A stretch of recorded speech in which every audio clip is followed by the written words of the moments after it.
इस कोर्स को आप तक पहुंचाने में हमारी मदद की है वेब होस्ट मोस्ट ने, जो कि एक सिक्योर, रिलायबल और अफोर्डेबल वेब होस्टिंग है, और इसका localized version web host most dot P K पर अवेलेबल है। और WP एकेडमी का कूपन कोड यूज़ करने पर आपको 15% मज़ीद डिस्काउंट चेकआउट के पेज के ऊपर मिलता है। और अगर आप इस वेब होस्टिंग को हमारे एफिलिएट लिंक से परचेज़ करते हैं तो आपको 6 मंथ की एक्सेस मिलेगी हमारी प्रीमियम सपोर्ट कम्युनिटी पर, जहां पर आप इस कोर्स से रिलेटेड मुफ्त सपोर्ट हासिल कर सकेंगे। इसके अलावा मज़ीद एफिलिएट लिंक्स हमारी wpacademy.pk की वेबसाइट पर प्रो के पेज पर आपको देखने को मिलेंगे, जिनमें डिफरेंट एफिलिएट लिंक से परचेज़ करने के ऊपर आपको डिफरेंट लेवल्स पर कम्युनिटी एक्सेस मिलेगी।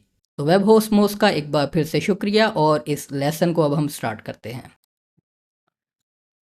ऑल राइट जी, welcome back to the last section of this course. अब हम फाइनली अपनी इस प्लगइन को पब्लिश करने की तरफ जाएंगे, यानी कि अब हमारा अब लास्ट डे डेवलपमेंट प्लान पुल करेंगे। कहाँ से? हम उसे पुल करेंगे क्लॉड से। एक और फोल्डर मैंने जो दूसरे काम के लिए ओपन किया हुआ था उसको ज़रा मैं रिवर्ट कर लूँ।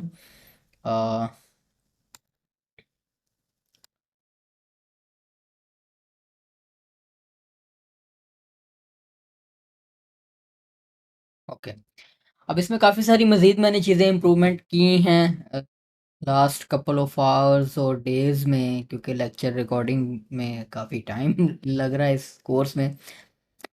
तो यहाँ पर ऑब्वियसली जो मैंने आपको बताया था कि हमने मेक श्योर करना है कि हमारा जो प्लगइन का डैशबोर्ड है या जो प्लगइन के फीचर्स हैं वो एक्चुअली वर्क कर रहे हैं नहीं कर रहे। तो उसके लिए मैंने ये एक नई ये चैट्स आपको सारी मिलेंगी, इसलिए आपने परेशान नहीं होना। आपको पता, आप चैट्स देख लीजिएगा कि इसमें किया क्या है। मैंने जस्ट मेक श्योर किया कि ये इन फीचर्स के इनेबल और डिसेबल होने के ऊपर एक्चुअली जो हमारी मेन कोर प्लगइन फाइल्स हैं class plugin dot P H P की, उसमें जब इनिशलाइज हो रही हैं वो फीचर्स, तो उनको सिर्फ डिसेबल किया है, या उससे रेलिवेंट कोई दूसरी जो फाइल है उसमें जहाँ पर भी वो फीचर हमने डिसेबल करना है इस टॉगल के बेस के ऊपर, वो मैंने आपको ऑलरेडी बताया हुआ है। उसकी वैल्यू फैच करके मैंने सिंपली मेक श्योर किया है कि वो एक्चुअली वो फीचर भी डिसेबल हो जाए। जैसे कि सोशल शेयरिंग बटन मिसिंग थे, वो भी मैंने ऐड कर लिए। एक नया फंक्शन ऐड कर लिया कि हर पोस्ट जो है वो उसके बॉटम में हमारे पास सोशल शेयरिंग बटन भी आ जाएंगे, और जिसको यहाँ से इनेबल और डिसेबल करने के ऊपर, ये देखिए ये सोशल शेयरिंग बटन मैंने कुछ ऐड कर लिए। ये लाइक डिसलाइक बटन की थोड़ी सी स्टाइलिंग मैंने चेंज कर ली। अब लेट सपोज यहाँ से हम इसे सेव करते हैं डिसेबल करके, तो हमारे पास सोशल शेयरिंग बटन ख़त्म हो जाएंगे। ठीक है, इसी तरह से अगर हम like dislike feature enable disable कर देते हैं तो ये यहाँ पर ब्लॉक ऐड किया गया है, गुटनबर्ग के ब्लॉक के ज़रिए यहाँ पर ऐड किया हमने। तो सॉरी, ये रेटिंग सिस्टम है। लाइक डिसलाइक सिस्टम भी आपने चेक कर लिया, बटन गायब हो गए हैं। मैं इसको ज़रा रीलोड कर लूँ तो ये देखिए अब यहाँ पर, यानी कि एक्चुअली वो जो ब्लॉक था जहाँ पर रजिस्टर हो रहा है, जो रेंडर हो रहा था उसके फंक्शन के अंदर, सिंपली उसके कंटेंट के बजाय अगर वो ये फीचर यहाँ से डिसेबल है, तो हमने क्या किया है कि वहाँ पर एक नोटिस डिस्प्ले करवा दिया है कि ये फीचर जो है वो करंटली डिसेबल्ड है इन द सेटिंग्स। तो जस्ट ये मैंने मेक श्योर किया कि ये एक्चुअली ये सेटिंग्स जो हैं वो काम कर रही हैं, जिनको आप इन चैट्स में से देख लीजिएगा कि किस तरह से मैंने उनको अचीव किया है। बेसिकली प्रॉम्प्ट्स ही हैं जो देकर फिर उसने हमें सोल्यूशन दिया, ये फाइल्स दोबारा नहीं उसे दी, और मैंने उसे इम्प्लीमेंट कर लिया। तो यहाँ तक ये कहानी थी जो पिछले 3-4 लेक्चर्स में। एक और मैंने इन्हेंसमेंट क्या की थी कि जो विजेट्स थे हमारे पास एलिमेंट और के बने हुए, उनमें मसला ये था कि उनके जो आइकन्स हैं वो लोड नहीं हो रहे थे, क्योंकि इसने क्लॉड ने जो फ़ॉन्ट ऑसम की क्लासेस लगाई थी वो डिफरेंट थी। लेकिन एलिमेंटोर ने अपनी सिस्टम थोड़ा सा चेंज कर दिया हुआ है। डेवलपर डॉक्स में भी उन्होंने दिया हुआ था आइकन को जो है वो सेपरेटली रेंडर करना पड़ता है, उन्होंने फंक्शन बना दिया हुआ था। तो वो आइकन्स डिस्प्ले नहीं हो रहे थे ये। तो मैंने क्या किया कि ये चैट भी आपको मिल जाएगी इसमें। सिंपली मैंने क्या किया कि एलिमेंटोर की आइकन रेंडरिंग जो है वो यहाँ पर एक कंट्रोल बनवा ली उससे, कि आइकन्स जो हैं वो शो और हाइड करवा सकते हैं आप। ठीक है, और यहाँ से ये जो आइकन आ रहे हैं एक्चुअली उनको आप चेंज, यूज़र जो है वो कर सकता है अपनी मर्ज़ी से, आइकन जो है वो लगा सकता है। ये एलिमेंटोर की विजेट इन्हेंसमेंट कुछ कर ली थी मैंने। ठीक है, अब अगेन चूँकि मैंने ये चेंजेस परफॉर्म किए हैं, तो अगेन हम क्या करेंगे कि प्लगइन्स में आके एक दफ़ा मेक श्योर करेंगे प्लगइन चेक में कि बाय द वे शुक्र है मुझे अगेन याद आ गया, ये चीज़ मैं भूल जाता। एक इशू जो हमने रिज़ॉल्व किया है, जो मैंने पिछले लेक्चर्स में आपने देखा होगा कि वो डेटाबेस के कुछ एरर्स आ रहे थे, जिसमें हम कह रहे थे कि वो डेटाबेस टेबल नेम को वो कर रहा था। वो सारे काफ़ी सारे एरर्स ऐसे थे जो मैंने डिस्कस किया था कि वो इवन वर्डप्रेस, ये क्लॉड वगैरह ने भी कहा था कि ये इस तरह से नहीं होगा। वो सारे भी मैंने रिज़ॉल्व कर लिए। उनमें से सिर्फ चंद ये रह गए हैं जो बिल्कुल ही नहीं कर सकते, जिसके लिए हमने कमेंट पास कर दिया साथ के, इस वजह से हम इसे नहीं कर रहे। जिसमें ये आपका, ये जो हमारे पास एक वार्निंग थी, इंटरपोलेटेड नोट, ये वाली प्लेस होल्डर, वो कह रहा था प्रिपेयर की क्यूरी के साथ यूज़ करो।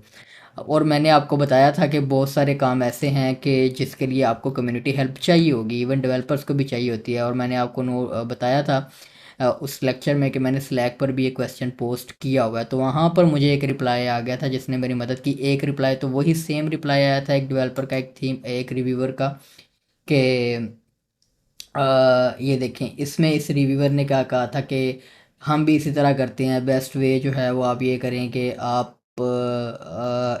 हार्ड कोड कर दें टेबल नेम को, वो नहीं कर सकते तो आप इसी तरह कर दें, रिव्यूअर को नोट ले दें। लेकिन एक और जो रिव्यूअर हैं या प्लगइन डेवलपर हैं, उन्होंने हमें हमें पॉइंट आउट किया एक और आर्टिकल के ऊपर। वो आर्टिकल क्या था कि वर्डप्रेस 6.1 से ऑनवर्ड, आप 6.2 में पार्ट जो बन गया था वर्डप्रेस का, उसमें आप टेबल नेम्स को भी प्लेस होल्डर्स, उसके ये परसेंटेज आई, यानी कि आप प्लेस होल्डर्स बनाकर उनको बाद में वेरिएबल्स, यानी कि प्रिपेयर की जो क्यूरी है, डब्ल्यूपी प्रिपेयर का जो मेथड है WPDB का, उसमें आप प्लेस होल्डर्स पास करके फिर उनकी वैल्यूज़ को इस तरह पास कर सकते हैं। और वो हमारे पास जो इशू आ किस वजह से रहा था, उसके लिए वो इशू ये था कि हमने जो मिनिमम रिक्वायर्ड वर्डप्रेस है हमारे पास, वो 6.0 रखा हुआ था। और चूंकि ये फीचर वर्डप्रेस ने मुतारफ ही 6.1 के बाद करवाया है, तो अगर आप 6.2 या उससे बिलो कोई वर्जन रखते हैं अपने वर्डप्रेस का, एट लीस्ट रिक्वायर्स का, तो आपके पास वो एरर आएगा, क्योंकि वर्डप्रेस के उस वर्जन में वो चीज़ अवेलेबल नहीं है। तो इसलिए या तो आपको आपका वर्डप्रेस वर्जन 6.2 से अबव रखना होगा। अगर आपने 6.1 6.0 से बिलो रखना है, देन उस केस में आपको फिर उन एरर्स के साथ सिंपली आप रिव्यूअर को बता दें कि भाई मैंने बैकवर्ड कंपैटिबिलिटी की वजह से ये मैं नहीं कर सकता, या जो मैंने आपको पहले मेथड बताया था जिसमें हमने किया हुआ था कि वो उसको सिर्फ नोटिस पास कर देना PHP CS के साथ, रिव्यूअर के लिए नोट छोड़ देना कि भाई ये इस वजह से हमने किया हुआ है। लेकिन यहाँ पर ये देखें, उस जिसने पॉइंट आउट किया था तो उससे मैंने पूछा भी कि फिर हाँ PHP जो है वो, लेकिन 6.2 से बिलो जो होगा उसके लिए कंपैटिबिलिटी इशू होगा। तो उसने कहा कि हाँ ये तो होगा, that's why said if you require 6 point greater than plugin check now throw error and you required 6.2 plus, then PCP probably need a bug report। तो अब यहाँ तो आप 6.2 से अबव रखें। अब मसला यहाँ पर होगा कि जिनके पास फिर वर्डप्रेस वर्जन 6.2 से बिलो है, उनके पास ये आपका प्लगइन नहीं चलेगा। वहाँ पर वर्डप्रेस नोटिस देगा उसको, उस प्लगइन, हमारे प्लगइन को इंस्टॉल करते हुए कि भाई आपके वर्डप्रेस वर्जन के साथ कंपैटिबल नहीं है। लेकिन अब यहाँ पर अगर आप डेट नोट करें तो 2022 की हम ये बात कर रहे हैं। 2022 के बाद अब 2023, 24 और ये 25 चल रहा है। तो मेरा नहीं ख्याल कि 3 साल गुजरने के बाद भी अभी तक कोई बंदा वर्डप्रेस 6.2 से बिलो लटका होगा। वर्डप्रेस तो नॉर्मली ऑटो अपडेट भी है। उसके अलावा वर्डप्रेस 2 सालों में भी, अगर साल बाद भी कोई अपने साइट में लॉगिन कर लेता है तो मेरे ख्याल से एटलीस्ट वर्डप्रेस अपडेट कर ही लेते हैं। और इवन जो अब नई साइट्स इंस्टॉल होती हैं उनका तो वैसे ही वर्डप्रेस का लेटेस्ट वर्जन होता है। इसलिए for being on the safe side मैंने इसलिए इसको कंसिडर कर लिया कि यार अब हम इसको 6.2 कर सकते हैं। ये बिल्कुल कोई 1 साल पुराना काम भी होता तो मैं मे बी इसको वर्जन चेंज इसका ना करता। तो आपने ये चीज़ देख लेनी है कि ऑब्वियसली अब 3 सालों में अगर इतना ही कोई पुराना यूज़र ऑलरेडी है भी है तो इस फंक्शन के अलावा भी काफ़ी सारी चीज़ें होंगी जो मे बी उसके वर्डप्रेस के ऊपर ना चलें। तो बेहतर यही है कि आप जो है वो सिर्फ 2-3 मैक्सिमम वर्जन्स बैक जाएं, मेजर वर्जन्स, और यानी कि 1-1.5 साल तक मैक्सिमम कर लें। पुराना वर्जन रिक्वायर्स एटलीस्ट में, अदरवाइज़ आप बिल्कुल लेटेस्ट के साथ रहें। अपने प्लगइन को भी आप अपडेट रखें ऑब्वियसली। और पीएचपी का भी वर्जन 7.4 नहीं, हमने इसको 8 के ऊपर ही बनाया हुआ है, तो हम 8.0 कर देंगे। लेकिन इसको एटलीस्ट वाला ये है, तो अगर 7.4 के ऊपर कोई चलाना चाहता है तो इसको तो नहीं करते, छेड़ते इसको। लेकिन PHP 7.4 के ऊपर हमने टेस्ट नहीं किया हुआ है, तो टेस्ट भी करना है आपने PHP 7.4 जो इसके आपने ऐड कर दिया। तो अगर PHP 7.4 के ऊपर आपके कुछ फंक्शन ना चल रहे हों और आपका प्लगइन ना चल रहा हो, तो अब वो आपके लिए मसला है। फिर आपको PHP का वर्जन या तो उसकी बैकवर्ड कंपैटिबिलिटी बनानी पड़ेगी उन फंक्शंस की, या जो है वो आपको अपने प्लगइन को रखना ही 8.x के ऊपर होगा। तो ये चीज़ चलें मुझे नज़र आ गई, तो मैंने आपको साथ वो भी गाइड कर दी। तो अब ये देखिए, अब एरर्स हमारे पास ऑलमोस्ट नन है। हम जितनी भी सारे कैटेगरीज़ को भी चेक करके रन करेंगे तो हमारे पास बहुत कम एरर आएंगे इस दफ़ा, क्योंकि हमने सारी चीज़ें वो फिक्स कर ली हुई हैं जस्ट डेटाबेस से रिलेटेड कुछ एरर्स जो हैं वो। और वो भी नॉन, मतलब वो प्लगइन चेक फॉल्स पॉजिटिव वाला एक काम कर रहा है। अदरवाइज़ कोई भी एरर फर्दर हमारे प्लगइन में नहीं है। ये एरर्स, ये बेसिकली वार्निंग्स हैं, एरर्स नहीं हैं। वार्निंग्स हैं कि आपको वो बेस्ट प्रैक्टिसेस का कह रहा है। लेकिन अब यहाँ जहाँ पर ये WP DB प्रिपेयर लगा हुआ है, वहाँ पर जिस वेरिएबल के वो ऊपर लगा हुआ है वो हम कर नहीं सकते, क्योंकि उसमें वो जो आईडीज़ आ रही हैं वो काफ़ी सारी हैं और उनको ऑलरेडी हम सैनिटाइज करके भेज रहे हैं। तो वो एज ए प्लेस होल्डर अगर हम पास करते भी हैं तो वो चलेंगी नहीं, क्योंकि मैंने चेक करके देख लिया था। अगर हम वेरिएबल प्लेस होल्डर पास करते हैं देन वो वैल्यूज़ ही फैच नहीं करता। तो उसका सोल्यूशन क्लॉड ने और गिटहब ने भी सेम दिए, को पायलट ने भी सेम जवाब दिया कि भाई ये आप आईडीज़ इस तरह से पास ही नहीं कर सकते, इसके लिए आपको इसी तरह पास करनी होंगी इनसाइड जो फंक्शन था इनके अंदर। तो वो इसलिए फिर मैंने रख कर साथ नोट दे दिया है रिव्यूअर के लिए कि भाई ये इस वजह से हम नहीं कर सकते, ये वैल्यूज़ हमें इसी तरह चाहिए इस टेबल में। तो और ये ऑलरेडी हमने ऊपर सैनिटाइज की हुई हैं। तो मोस्ट प्रोबेबली प्लगइन जो है वो जब अप्रूव करने के लिए जाएगा रिक्वेस्ट हमारी, तो मे बी वो इन चीज़ों को मद्देनजर रखना कि हाँ और कोई मसले हैं हमारे प्लगइन में इसके अलावा, तो गाइडलाइंस के अकॉर्डिंगली तो वो हमें बता देगा रिव्यूअर। उसके अलावा वैसे हमें मसला होपफुली नहीं आएगा। तो अब हम इन सारी चीज़ों को कवर करके अब हम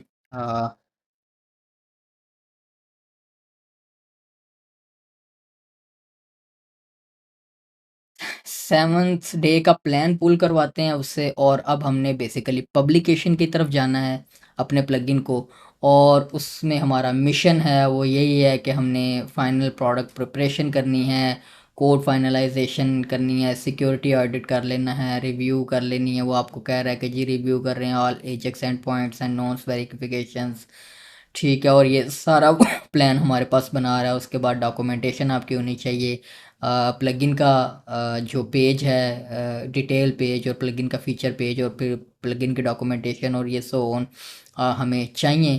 तो ये यहाँ पर अब हमारे लिए एक क्लॉड हमारे लिए आसानी पैदा कर रहा है। एक सबसे पहले वो हमें एक readme dot text file generate करके दे रहा है, जिसको हम रीडमी के साथ रिप्लेस कर लेंगे।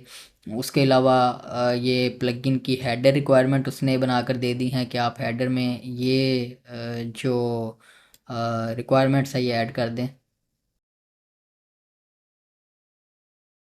ठीक है, अब ये देखें मार्केटिंग के एसेट प्रिपरेशन भी हमें वो बता रहा है कि हमने मार्केटिंग के लिए कौन कौन सी स्क्रीन्स की किस तरह से बैनर्स जो बनाने हैं और सो ऑन।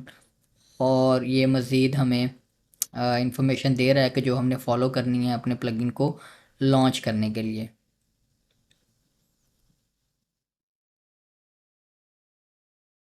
अच्छा, जिसने सेलिब्रेशन भी करा दी है वही इतनी जल्दी हमारा तो प्लगइन ही अप्रूव नहीं होना आज फ्राइडे, सैटरडे को, सॉरी मैं रिकॉर्ड कर रहा हूँ सैटरडे क्योंकि 12 बजे के बाद कर रहा हूँ, तो सैटरडे हो गया हुआ है। तो ये सैटरडे संडे को तो वैसे ही सबमिशन भी नहीं करनी चाहिए, आपको वीकडेज़ के दौरान करनी चाहिए।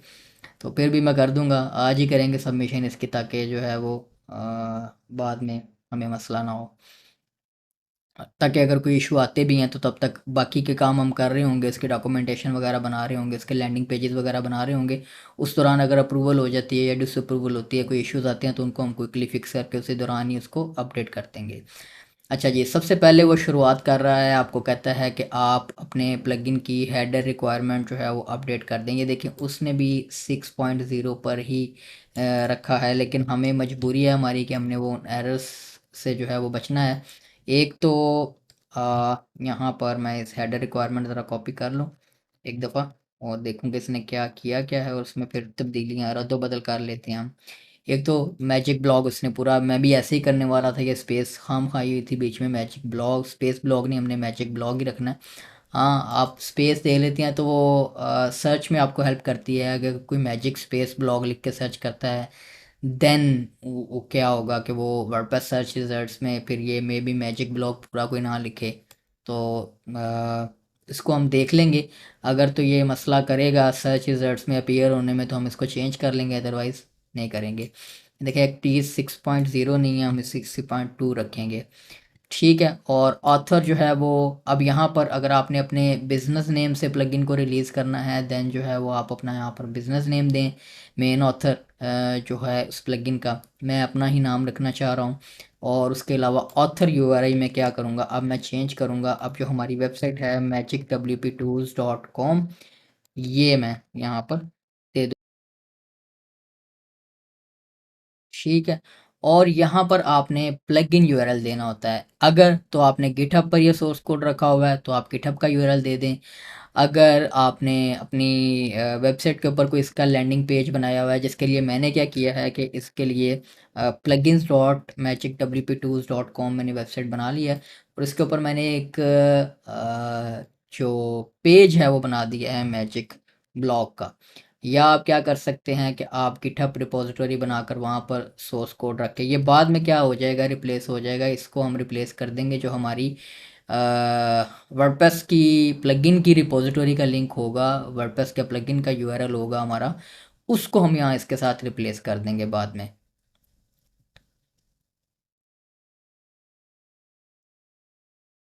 तो इसको मैं इसके साथ रिप्लेस कर देता हूँ।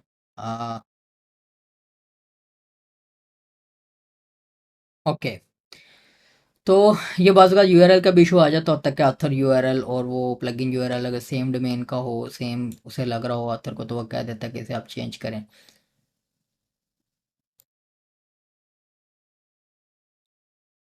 ठीक है, लेकिन ये सबमिशन के साथ ही मैं इसका लैंडिंग पेज हम बना लेंगे, और सारी चीज़ें आपके सामने होंगी स्क्रीन के ऊपर। मैं ये नहीं कहूँगा कि बस इस वीडियो में मैंने ये बना लिया था। ये सारा इसका लैंडिंग पेज बनाने से लेकर मार्केटिंग मटेरियल बनाने तक सारी चीज़ें आपके सामने बनाऊंगा मैं, ताकि आपको पता लगे कि ये कैसे प्रिपेयर होती हैं चीज़ें। अच्छा, उसके बाद यहाँ पर क्या सजेशन है हमारे पास, रीड मी टेक्स्ट की टेम्पलेट है। ये इसको कॉपी करते हैं। ये देखो उसने क्वेश्चंस वगैरह भी ऐड कर दिए हैं हमारे रीड मी के लिए। ठीक है, तो ये अब हम क्या करेंगे कि जो हमारे प्लगइन की रीडमी डॉट टी फाइल है, यहाँ पर इसे पेस्ट। ठीक है, ये कोई प्राइवेसी का भी उसने इंफॉर्मेशन दे दी है प्लगइन में। और ये वैसे इसको हम रिमूव भी कर सकते हैं। इसमें किसी भी किस्म का डाटा हम तो कलेक्ट नहीं कर रहे, हमारे सर्वर पर तो आ भी नहीं रहा। और यहाँ पर ये हर यूज़र अपनी वेबसाइट के ऊपर इंस्टॉल कर रहा है, हमारे सर्वर के ऊपर तो कुछ भेज नहीं रहा, तो वो उसके एंड पर ही रह रहा है, उसके डेटाबेस में जा रहा है, तो इसकी मेरा नहीं ख्याल कि यहाँ पर ज़रूरत है। ठीक है, और इसको बस हमने देख लेना है कि रीडमी में इंफॉर्मेशन वही हो जो हम चाह रहे हैं कि यूज़र तक जाए। जैसे ये वर्डप्रेस ओजी सपोर्ट फॉरम्स हैं, और डॉक्यूमेंटेशन का आपने यहाँ पर लिंक देना है, ईमेल देनी है, और सपोर्ट एट इसको मैं कह देता हूँ magicwp tools.com पे। आप सपोर्ट ईमेल, सपोर्ट के लिए हम ईमेल दे देते हैं, या हम ईमेल सपोर्ट ईमेल नहीं देते, हम डॉक्यूमेंटेशन देते हैं फ़िलहाल। और डॉक्यूमेंटेशन के लिए यहाँ पर हम एक लिंक जनरेट कर लेते हैं। डॉक्यूमेंटेशन के लिए आपने सिंपली जो मैं प्लेटफॉर्म यूज़ कर रहा हूँ वो हम यूज़ करेंगे गिट बुक। ठीक है, gitbooks.com। और यहाँ पर मैं एक अपना ईमेल भी ओपन कर लेता हूँ। इसी जो हमारा बिज़नेस ईमेल है मैजिक डब्ल्यूपी टूल्स का, इसी के साथ हम अपने अकाउंट्स क्रिएट करते हैं। ईमेल एड्रेस हम कॉपी कर लेते हैं। अब यहाँ पर स्टार्ट फॉर फ्री पे क्लिक करें। डॉक्यूमेंटेशन के लिए गिटबुक एक बड़ा अमेजिंग और फ्री प्लेटफॉर्म है जहाँ पर आप अपने प्रोडक्ट्स के लिए खूबसूरत डॉक्यूमेंट्स बना सकते हैं। ओके, यहाँ पर मैं अपना एग्जिस्टिंग जो अकाउंट है, दूसरा जो बिज़नेस अकाउंट है, इसको साइन आउट कर लूँ, जो कि मैं यूज़ करता हूँ अपने दूसरे प्रोडक्ट के लिए। कि info@magicwp2.com हमारी डोमेन है। और अब यहाँ पर आपको कंफर्मेशन ईमेल आ जाएगी।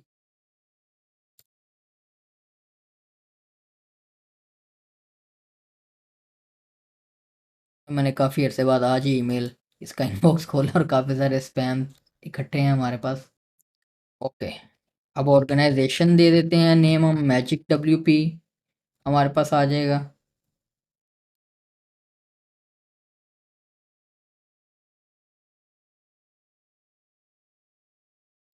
ठीक है, और डॉक साइट्स हैं हमारे पास।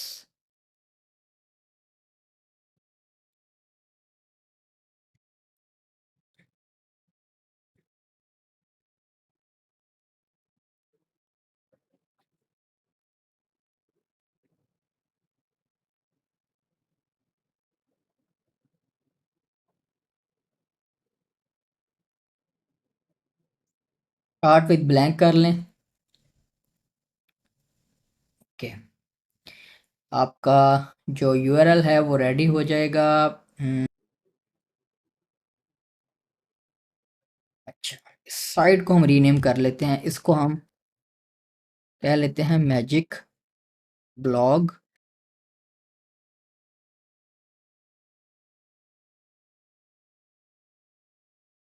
डॉक्यूमेंटेशन। ठीक है, इसको हम एक स्लग दे देते हैं, मैजिक ब्लॉग। अपना कस्टम यूआरएल कह लें आप इसे एक किस्म का। आप कस्टम डोमेन भी सेट कर सकते हैं। लेट्स सपोज docs.magicwp2tools.com, या आपकी कोई डोमेन है तो आप वो कस्टम डोमेन सेट कर सकते हैं। कस्टम डोमेन सेट करने के लिए आप सेटअप पर डोमेन के लिए आप वो अपनी सब डोमेन दें, उसके वो कन्फिगर करने के लिए देगा आपको डीएनएस, आप उसको सेट कर लें और सो ऑन। ठीक है, अच्छा।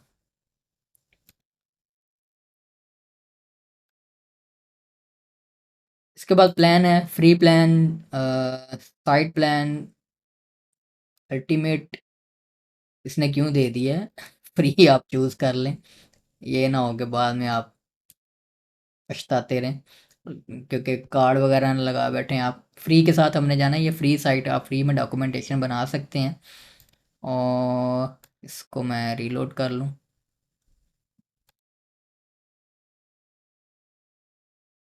सेव नहीं किया था हमने, मैजिक ब्लॉग,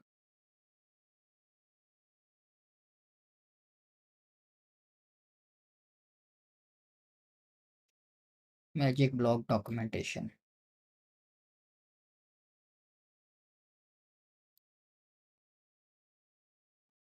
ठीक है, इसमें फिर फर्दर हम स्पेसिस बना सकते हैं, वो जब हम डॉक्यूमेंटेशन इसकी बनाएंगे, इसका पूरा अलग लेक्चर रखेंगे इसको बनाने के लिए।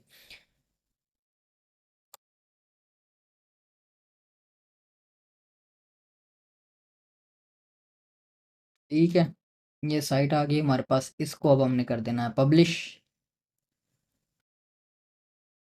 ये लें जी, ये हमारी एक डॉक्यूमेंटेशन का यूआरएल बन गया। इसको अब हमने डॉक्यूमेंटेशन के अंदर, रीडमीज के अंदर और सो ऑन आप यहाँ पर यूज़ कर सकते हैं।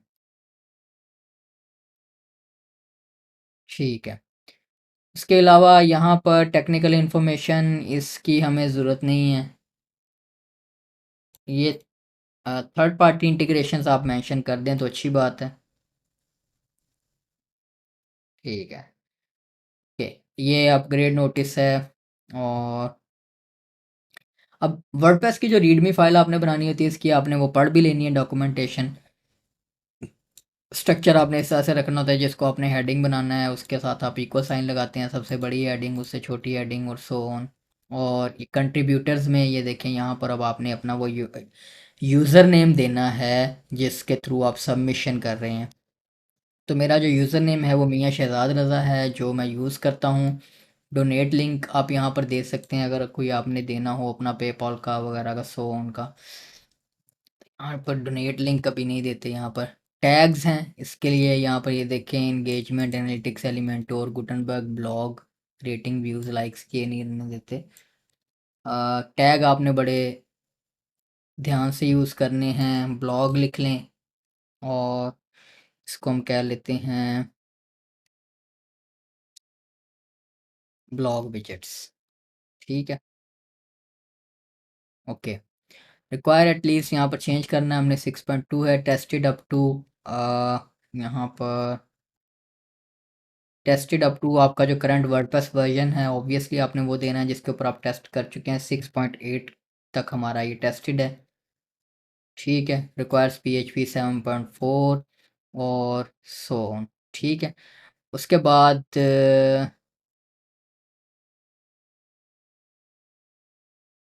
ठीक है, ये डिस्क्रिप्शन ये सब कुछ उसने खुद ही जनरेट किया है, की फीचर्स उसमें बताए हैं।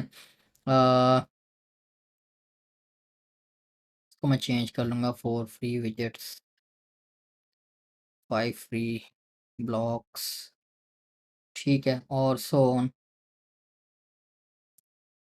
ओके,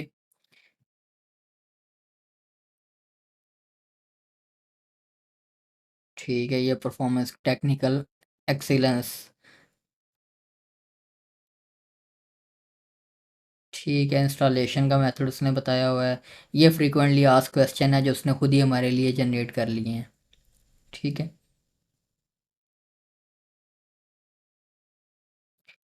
अच्छा, ये जो प्राइवेसी इंफॉर्मेशन है ये उसने मेरे ख्याल से ठीक ही दी हुई है, क्योंकि साइट ओनर्स के लिए ये मसला है कि वो यूज़र की जो इन्फॉर्मेशन स्टोर कर रहे हैं उससे रिगार्डिंग उन्होंने वो नोट वहाँ पर फुट पे, ये हम भी दे देते हैं फुटर में, कि ये हम देख लेते हैं वैसे कि अगर किसी दूसरे प्लगइन ने ये दिया हुआ है या नहीं दिया हुआ।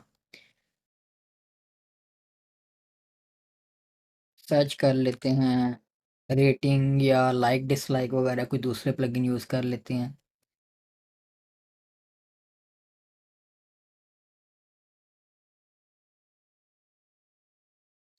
मेरा नहीं ख्याल कि किसी और ने इस तरह की प्राइवेसी इन्फॉर्मेशन दी है। ये तो बेसिकली अगर वेबसाइट ओनर के लिए भी है तो वो तो वेबसाइट ओनर ने अपनी साइट की अपनी प्राइवेसी पॉलिसी के अकॉर्डिंगली अपने यूज़र्स को वो नोटिस देना है ना, कि भाई ये हम डाटा आपका स्टोर कर रहे हैं, क्योंकि स्टोर हमारा प्लगइन तो कर ही नहीं रहा डाटा।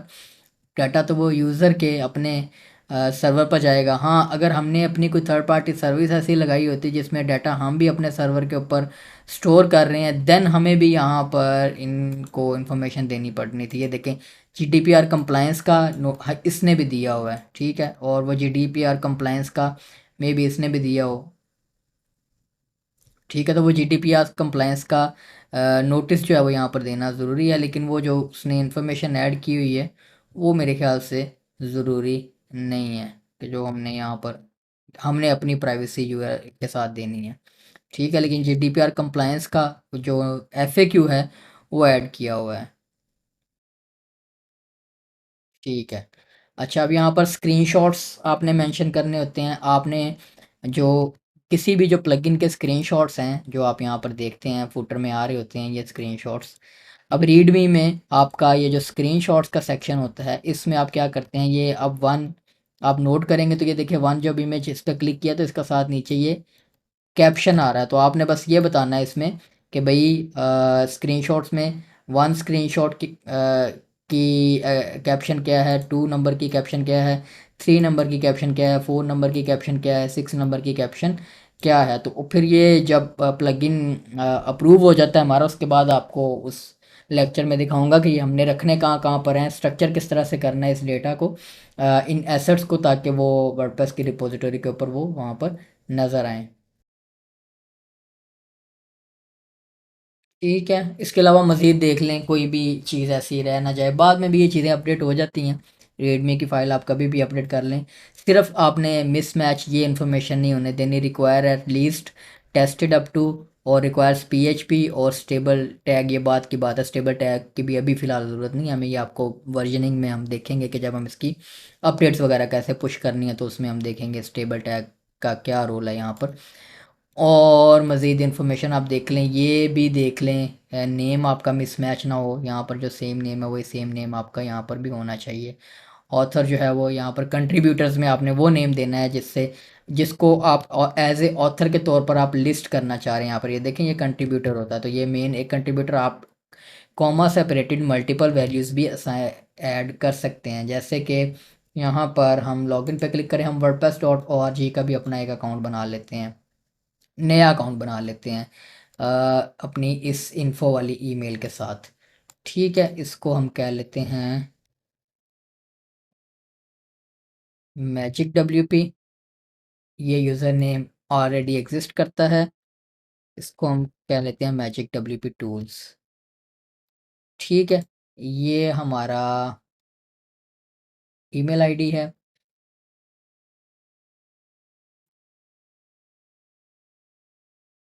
यहाँ पर यूआरएल आप चाहे मेन दे दें या मेन वेबसाइट का यूआरएल दे देते हैं, magic W P tools dot com. ये WordPress dot O R G की भी प्रोफाइल क्रिएशन मैं आपको साथ ही देर बता रहा हूँ कि अगर आपने WordPress dot O R G का अकाउंट नहीं बनाया हुआ तो आपको ऑब्वियसली इसको यूज़ करने के लिए WordPress dot O R G का अकाउंट चाहिए होगा जिससे आप सबमिशन करेंगे।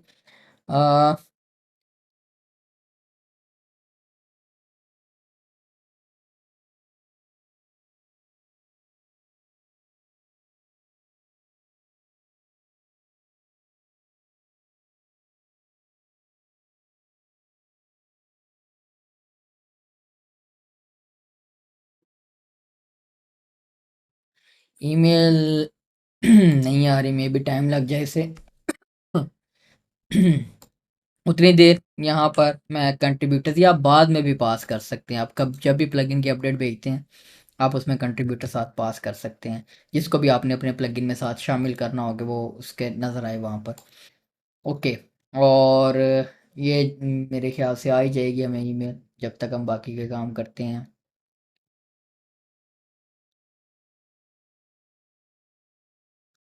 ठीक है, इसको अब मैं क्लोज़ कर देता हूँ।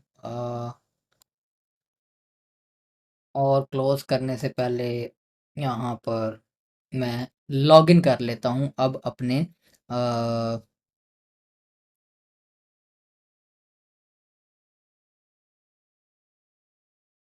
WordPress dot O R G account में, ताकि ये अपने इन अकाउंट्स को आपने सिक्योर रखना है भाई हर तरह से। 2 फैक्टर, 3 फैक्टर, 4 फैक्टर, जितने फैक्टर लग सकते हैं आपने इन अकाउंट्स के ऊपर लगाने हैं। ये बड़े इंपॉर्टेंट अकाउंट है, ये ना हो कि आपके अकाउंट में लॉगिन कर ले कोई और वो आपके प्लगइन डिलीट कर दे। 2 फैक्टर तो एटलीस्ट मिनिमम आपको लगानी होती है। अच्छा, प्रिपेयर हो गया, हमारी रीडमी डॉक्यूमेंटेशन प्रिपेयर हो गई। उसके अलावा ये जो एसेट प्रिपरेशन है ये सारी हमारी होती रहेगी, लेकिन उससे पहले अब हमने करनी है सबमिशन। वर्डप्रेस प्लगइन की हमने सबमिशन करनी है। सबमिशन करने से पहले अगेन ये हमने अभी चेक किया है, अगेन इसको एक दफ़ा हमने चेक करना है किसी और सेपरेट वर्डप्रेस इंस्टॉलेशन के ऊपर, क्योंकि टेस्टिंग हमने इस तरह से मे बी जो अभी हमने चेंज किए हैं उसके बाद कोई ऐसा इशू दोबारा ना आ गया हो जिसकी वजह से वो हम समझ के बैठे हों कि सब कुछ ठीक है और जब हम इसको सबमिट करें तो वो अगेन हमारी कहानी गड़बड़ हुई हो। अब दोबारा से बिस्मिल्लाहिर्रहमानिर्रहीम, अल्लाह का नाम लेकर आप इसकी एक ज़िप फाइल बनाएं। ओके, इसकी अब दोबारा ज़िप फाइल बना लेते हैं हम, और इसको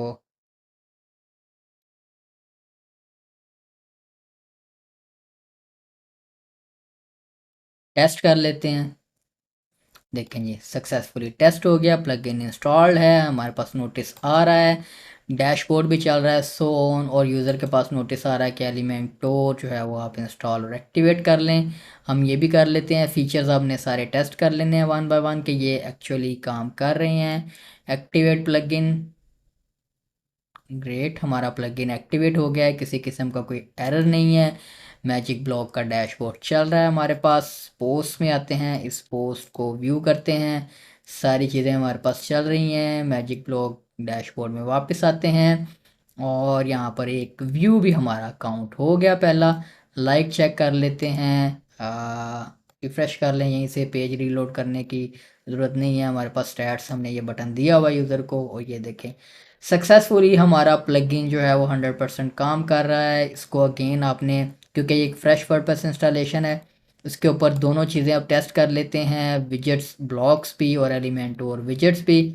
इसको मैं कह लेता हूँ ब्लॉक्स, और हम देख लेते हैं कि सक्सेसफुली ये अब हमारे पास लोकल पर PHP 8.1 था, और ये हमारे पास 8.3 के ऊपर ये मेरी साइट चल रही है, तो इसका मतलब है 8x पर किसी भी PHP वर्जन में हमें मसला नहीं है। ब्लॉग्स में हमारे पास ब्लॉग्स आ रहे हैं, व्यूज़ काउंटर आ रहा है, पोस्ट इंगेजमेंट डैशबोर्ड आ रहा है, पोस्ट कैरोसल आ रहा है, स्टार रेटिंग सोन, सारे हमारे पास ब्लॉग्स काम कर रहे हैं। उसके अलावा ठीक है, इसके विजेट्स भी टेस्ट कर लेते हैं एलिमेंट और के, यानी कि हर तरह से हम इसकी अपनी टेस्टिंग कंप्लीट कर लेते हैं कि किसी भी जगह पर कोई PHP का एरर वार्निंग ये चीज़ें ना आ रही हों। ईमेल अभी तक नहीं आई हमारे पास wordpress.org के अकाउंट के। ठीक है जी। अच्छा, अब हमारा अपना कैटेगरी आनी चाहिए, हमारी अपनी मैजिक ब्लॉक की डेट आ रही है हमारे पास। ओके, और विजेट्स चेक कर लेने आपने, हम जब यहाँ तक आ गए हैं तो मेरा नहीं ख्याल कि कहीं पर कोई मसला होगा हमें। ठीक है, सारे विजेट्स हमारे पास काम कर रहे हैं। ये नहीं जी, हमारे प्लगइन की एक दफ़ा फिर से टेस्टिंग हो गई, फिर मैं इसको रीलोड करता हूँ और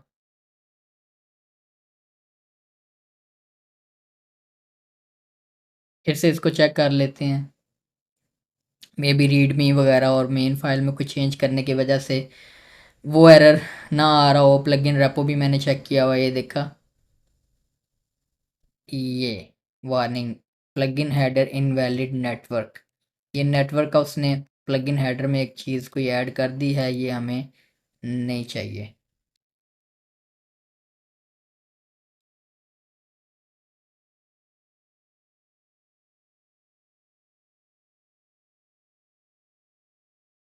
इसकी भी वैसे हमें यहाँ पर ज़रूरत नहीं है इस नोटिस की।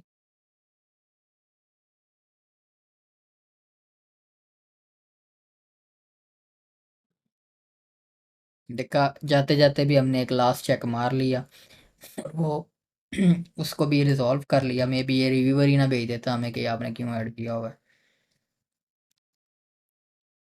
ठीक है जी, फिर से इसको मैं डिलीट करता हूँ और अब इसकी अगेन एक कॉपी बनाते हैं, ज़िप फ़ोल्डर बना लेते हैं इसका। ठीक है, और ये होपफुली कम रिवीजन्स में ही हमारा काम हो जाएगा।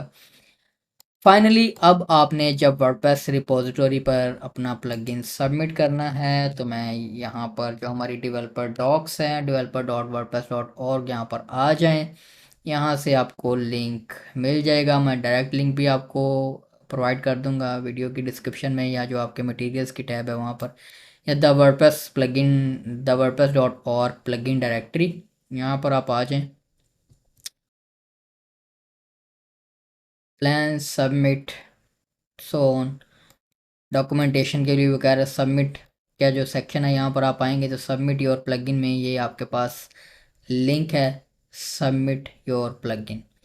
अच्छा, एक और काम आपने करना है कि ये जो आपकी प्लगइन्स एट wordpress.org की ये जो ईमेल आईडी है, ये आपने इसको, अगर आपका कोई आप कस्टम ईमेलिंग क्लाइंट यूज़ कर रहे हैं तो आपने मेक श्योर करना है कि जहाँ पर भी कोई वाइट लिस्ट वगैरह की ऑप्शन है मौजूद, वहाँ पर आपने इस ईमेल आईडी को ऐड करना है। मैंने चूँकि वो गूगल का ही अकाउंट यूज़ कर रहा हूँ, जीमेल यूज़ कर रहा हूँ अपने उस अकाउंट के साथ, तो इसलिए वहाँ पर तो इसका इशू नहीं आएगा आपके पास। ठीक है, यहाँ पर अब सबमिट योर प्लगइन के बटन पर क्लिक करें। यहाँ पर अब ये देखें, काफ़ी टाइम लग सकता है हमें इस रिकॉर्डिंग के बाद अप्रूवल या डिसअप्रूवल का मैसेज आते हुए।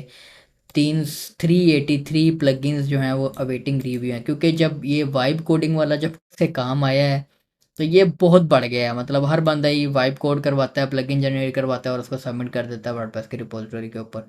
तो वो लोड बढ़ा हुआ है, और पहले ये नेक्स्ट डे में और मैक्सिमम दो दो दिन में ये प्लगइन आपका रिव्यू हो जाता था और आपको मैसेज आ जाता था अप्रूवल या डिसअप्रूवल का। लेकिन अब क्या है कि अब ऑलमोस्ट 7 डेज़ आपको लग जाते हैं, कम ज़्यादा हो सकते हैं, लाजमी नहीं है कि साथ ही लगेंगे, कम भी लग सकते हैं, ज़्यादा भी लग सकते हैं।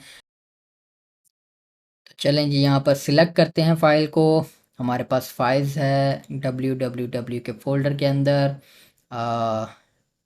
WP plugins, WP content, plugins, और ये हमारे पास मैजिक ब्लॉक डॉट जिप।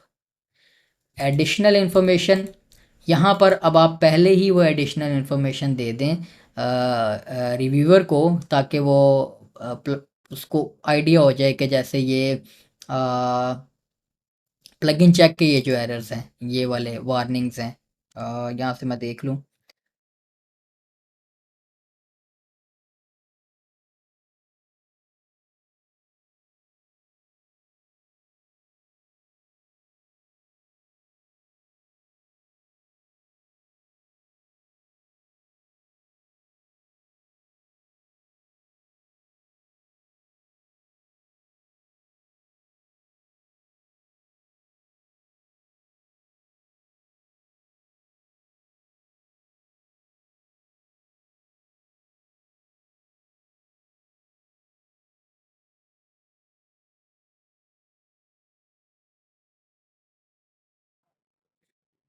अच्छा जी, there are some warnings in PCP as false positive for WordPress this, where we are already passing sanitized values.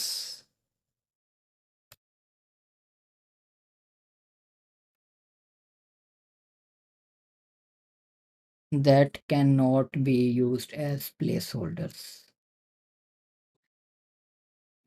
ठीक है जी, अब इन इन चेक बॉक्सेस को चेक कर दें। I have read I this plugin complies with all of the WordPress developer guidelines. I have permission to upload this plugin. I confirm that this plugin tested with plugin check plugin and all indicate issues are resolved. Apart from what I believe to be false positive, ये देखिए, ये इधर भी कह रहा है कि उसमें हो सकता है false positive वो दे रहा हो कुछ वजहों से।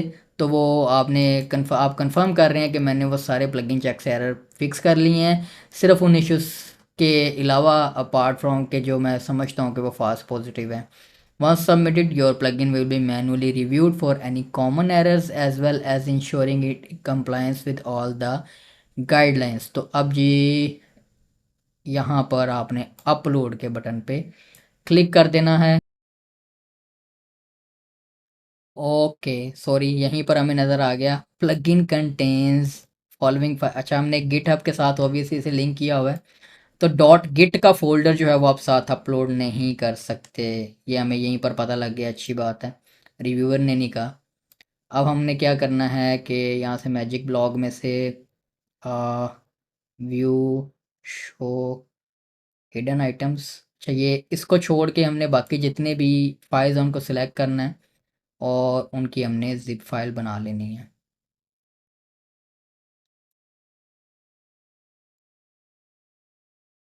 ठीक है, और इसको आप कह लें मैजिक ब्लॉग। मेक श्योर करने के लिए मैं दोबारा से ये फोल्डर नेम कॉपी करता हूँ और यहाँ पर इसे रीनेम करके ये नेम दे देता हूँ, ताकि किसी भी तरह से कोई भी स्पेल मिस्टेक हमसे ना हो जाए। दोबारा से फाइल सिलेक्ट करते हैं और मैजिक ब्लॉक के फोल्डर के अंदर अब हमारे पास मैजिक ब्लॉक का, ये देखिए इसका साइज़ भी काफ़ी कितना कम हो गया सिर्फ गिट के डायरेक्टरी एक्सक्लूड करने से। ओके, अगेन यहाँ पर शुक्र है मैसेज हमारा रीसेट नहीं हुआ, ताकि हमें वो दोबारा लिखना पड़ता। अच्छा जी, चलें जी, फिर से बिस्मिल्लाह करते हैं। ये लें जी, फाइनली हमारे पास एक मैसेज वो आ गया, और वो ये है कि आपका प्लगइन, थैंक यू, आपने प्लगइन अपलोड कर दिया है। आपको अपलोड करते साथ ही इनिशियल स्लग एक मिल जाता है, जो कि मैजिक ब्लॉग ही हमें मिला है। However that subject to be change based on the results of your code review. Initial slug हमें मिल गया। मैं भी यही चाह रहा था कि बीच में कोई डैश डूश ना आ जाए। मैजिक ब्लॉग अगर वो चेंज हो भी, अगर रिव्यूवर कोई दूसरा भी रख देता है स्लग, तो हम 24 आवर्स के अंदर रिक्वेस्ट कर सकते हैं कि ये स्लग हमें नहीं चाहिए, इसे चेंज कर दो। अदरवाइज़ अब वो आपको बता रहा है कि जी ठीक है, अब आपका काम हो गया, यहीं तक था, आप अब वेट करें। और वेट करें, आपको ऑफिशियल ईमेल मौसूल हो जाएगी वर्डप्रेस की जानिब से कि भाई आपके प्लगइन के स्टेटस के रिगार्डिंग, अगर वो अप्रूव होता है या डिसअप्रूव होता है, जो जो भी उसमें मसले मसाइल हों उसके रिगार्डिंग आपको अब ईमेल के थ्रू कम्युनिकेशन की जाएगी। ठीक है, और इस पेज पर आप कभी भी दोबारा आएंगे, और ये पेज कौन सा है, wordpress.org plugins developers ऐड, बस इस पेज पर आप आएंगे तो आपको यहाँ पर नज़र आ जाएगा कि आपका ये प्लगइन रिव्यू में है इस वक्त। और ये देखिए, current assigned slug magic blog, इसको चेंज करना हो, ये देखें डिज़ायर्ड स्लग, आप यहीं से भी चेंज भी कर सकते हैं, रिक्वेस्ट कर सकते हैं बेसिकली कि इसको आपने अगर चेंज करना है। लेकिन मेरा नहीं ख्याल कि हमें इसे चेंज करना चाहिए, बड़ा अच्छा स्लग हमें ऑलरेडी मिल गया है मैजिक ब्लॉग। अगर आपने इसको चेंज करना है किसी वजह से, जैसे dash sign, dash minus sign के साथ आ गया है, या स्लग आप उसको कोई अपनी मर्ज़ी का दूसरा रखना चाहते हैं, देन आप यहाँ पर इसी जगह पर, ये जो नीचे नोटिस आ रहा है आपके पास, यहीं पर आप इसको चेंज करके कंफर्म करके रिक्वेस्ट कर दें, तो वो फिर रिक्वेस्ट चली जाएगी रिव्यूअर के पास, इनके पास, कि भाई इसको स्लग को चेंज भी करना है। अदरवाइज़ जैसे आपने गलती से अपलोड कर दिया है, तो आप न्यू वर्जन जो है वो आपका अभी रिव्यू नहीं हुआ, तो उससे पहले पहले आप कोई चीज़ फिक्स कर रहे हैं, आपने बाद में देखी, तो वो आप अपलोड न्यू वर्जन पे क्लिक करके यहाँ पर सिलेक्ट फाइल करके एडिशनल इन्फॉर्मेशन भी दे सकते हैं कि जी मैंने वो जो प्लगइन अपलोड किया उसमें ये मसला था, तो वो मैंने अब जो नई फाइल आप अपलोड की है उसको आप चेक कर लें। ये रिव्यू होने से पहले पहले तक आप ये काम कर सकते हो। उसके बाद जब एक दफ़ा रिव्यू स्टार्ट हो गया, रिव्यूअर ने आपको रिव्यू दे दिया, उसके बाद फिर उसी ईमेल के ऊपर आपकी कम्युनिकेशन चलती है। आप उसे वो जो भी मसला होता है आपको सॉल्व करके उसको आप ईमेल पर ही रिप्लाई करते हैं, प्लगइन अटैच करके या गूगल ड्राइव के थ्रू या किसी भी लिंक के थ्रू आप उसे वो प्लगइन फाइल अपडेटेड भेजते हैं, ताकि वो आपके नए कोड को चेक कर सके। और जब वो अप्रूव हो जाता है तो उसके बाद वो जो लास्ट जो फिक्स्ड वर्जन होता है वो आपकी वर्डप्रेस रिपोजिटरी पर वो लाइव चला जाता है। और उसके बाद आपको लिंक मिल जाता है एसवीएन का, प्लगइन की फाइल्स को अपडेट करने के लिए, जैसे गिटहब का है, आपने पुश करना है कोड, तो आपको इसी तरह से वर्डप्रेस का एसवीएन का लिंक वगैरह मिल जाता है, जिसको हम ऑब्वियसली तब डिस्कस करेंगे जब हमारा ये प्लगइन अप्रूव हो जाता है, और उसके बाद हमने एसवीएन को यूज़ करना सीखना है कि आपने अपने प्लगइन की अपडेट्स किस तरह से पुश करनी होती हैं, उस गाइड को फॉलो करेंगे। तो चलें जी, यहाँ तक इस लेक्चर को ख़त्म करते हैं, और उम्मीद करते हैं कि पहली तो बहुत मुश्किल होता है, दूसरी तीसरी अटैम्प्ट तक हमारा प्लगइन अप्रूव हो जाए, और अगर पहली तक ही हो जाए तो क्या ही अच्छी बात है। तो चलें, इस लेक्चर को अब मैं क्लोज़ करता हूँ। अब नेक्स्ट लेक्चर में जब तक हम इसका वेट करते हैं अप्रूवल या डिसअप्रूवल आने का, तब तक हम बाकी के जो काम हैं वो सारे कर लेते हैं, यानी कि अपने लैंडिंग पेजेस बनाना, अपनी डॉक्यूमेंटेशन कंप्लीट करना, और मार्केटिंग मटेरियल्स वगैरह। सो